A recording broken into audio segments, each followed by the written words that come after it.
Hello everyone and welcome back to Queen Varieties channel. In today's episode, you will learn how to make a party crunchy chin-chin recipe. This is basically a Nigerian recipe, and trust me when I say it is rich, crunchy, crispy, at the same time so tasty. Don't forget to like and subscribe to my YouTube channel to get instant notifications whenever I upload any video. Kindly share my video with your friends, loved ones, or anybody you want to share it with. Thank you. On my work surface, I have the flour. It's all-purpose flour, and the measurement is exactly 2 kg. Then I had to sift it.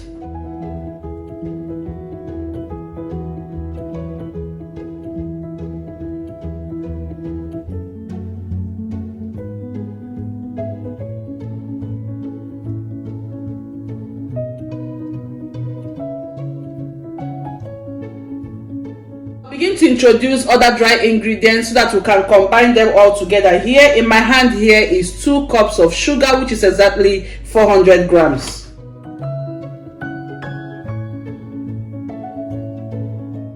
Okay, so next I have a combination of salt and nutmeg, 1 tablespoon of nutmeg and 1 teaspoon of salt.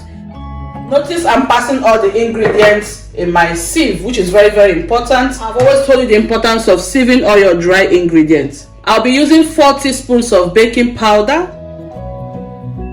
At the same time, I'll add 1 teaspoon of vanilla sugar. I love the flavor that this sugar brings into my pastry, so this is optional. If you can't find it, you can skip it. Having added all the dry ingredients, what we're going to do right now is to combine everything so that we will have an even distribution and mix. So please take your time. Make sure you're using a larger bowl than mine. If you have something that is bigger than what I have here, please use that so that you will have an easier mix.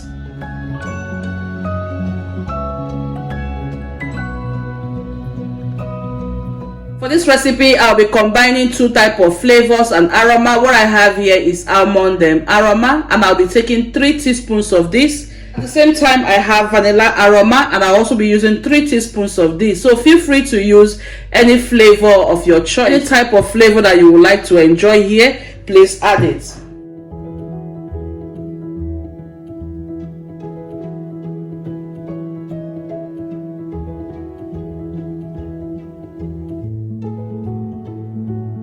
A hole in the middle of the bowl because that is where I'll be adding all the wet ingredients. And please make sure your eggs are at room temperature. So I'm going ahead now to crack in 4 eggs inside here.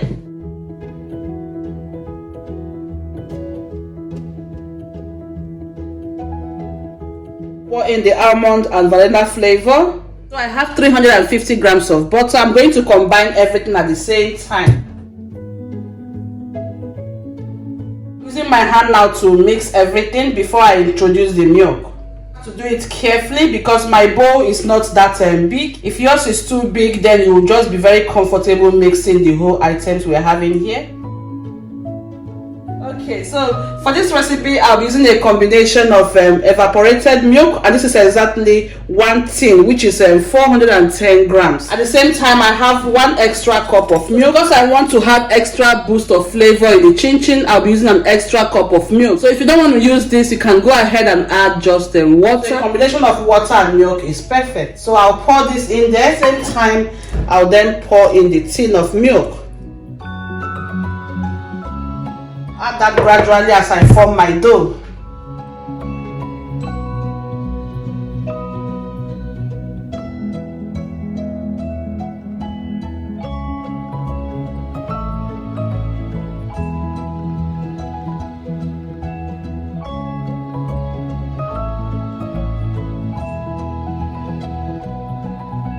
Friends, so now I have a perfect dough. I've taken my time to combine everything. The dough is very heavy. Little flour on my surface, just a very little flour, and then I'll drop the dough here and knead it for like 1 to 2 minutes. You don't want to over knead your chin-chin dough, so please be very careful.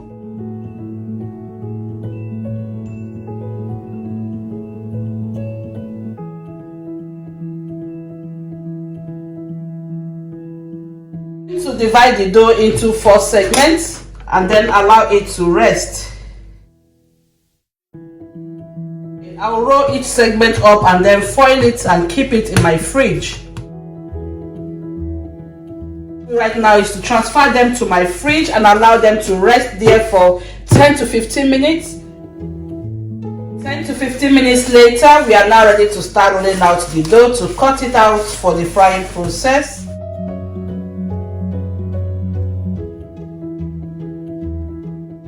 Carefully roll out my dough.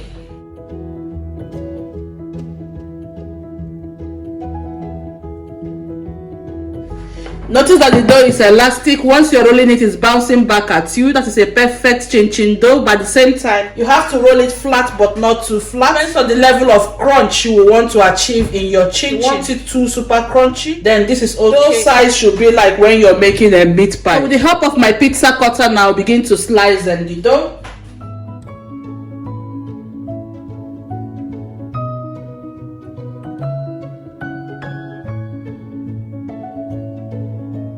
So you can feel free to shape your chin-chins any shape or sizes that you want. For me, I'm going for different shapes and sizes.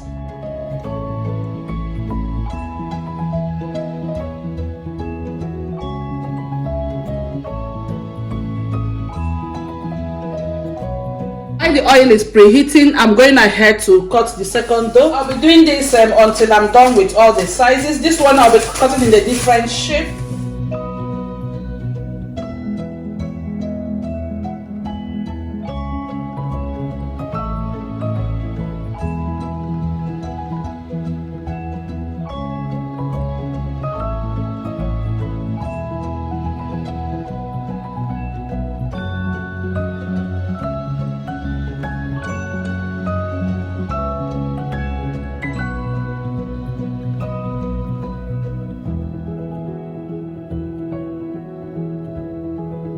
Guys, so I'm going to check whether the oil is heated.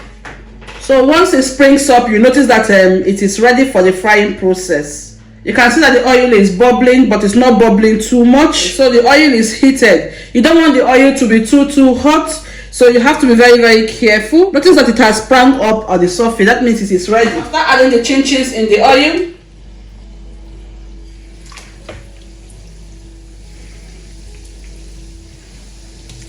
enough. You don't want to add too much at a time, otherwise it's going to soak too much oil. I'm going to fry everything step by step, gradually, and it smells so nice. Can you see how beautiful that looks in the pot? It's gonna be nice to chew. Crunchy, delicious chin-chin. So please make sure you keep stirring it, stir it and keep stirring it, otherwise one area will get more brown than the other. You want to have even appearance at the surface of the chin-chin to be very presentable to your guests. I am 3 minutes into the frying process and this is the appearance I'm having right now.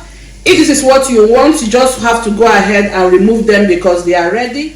Let me remind you that we are frying on medium heat. My cooker settings is between 0 to number 9, and right now I am frying between 5 and number 4. Please do not use high heat to fry this, otherwise you will ruin the whole appearance of your chin-chin, because they will not be cooked internally, but yet outside they will look very super cooked. You want it to be cooked both in and out.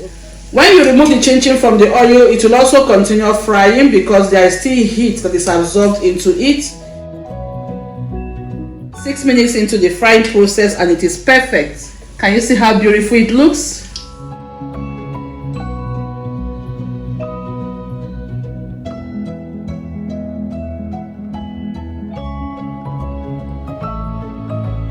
Depending on the appearance you're going for, the frying process should be between 3 to 8 minutes. Once I'm frying them to be super crunchy, the darker the crunchier it gets. So this one have been fried for almost 6 to 8 good minutes. So I am comfortable with this appearance. So I like my chin-chins to be super dark in nature. Guys, please make sure you clean your oil very well.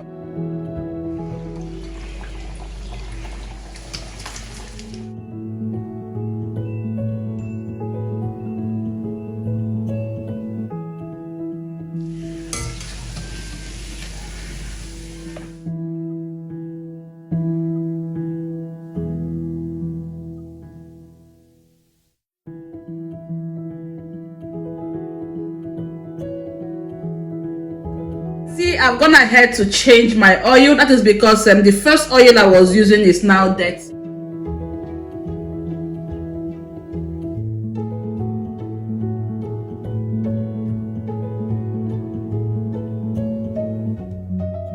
Alright, my beautiful people, so now we have come to the end of today's recipe. What you're going to do is, after you have completely fried all your chin-chin, you just have to place it on your work surface and allow everything to cool down completely. Then you will notice how super crunchy, crispy and rich this chin-chin turned out. It's so delicious and mouth-watering. Trust me, your guests are going to enjoy it. Thank you so much for spending time with me. I really hope you have enjoyed today's video. If you have, kindly share it, like and subscribe to my YouTube channel. Also remember to drop your feedbacks for me at the comment section if you try this recipe. Okay, let me know how it turned out for you. Until I come your way next time, bye, and remember, variety is the spice of life. Bye.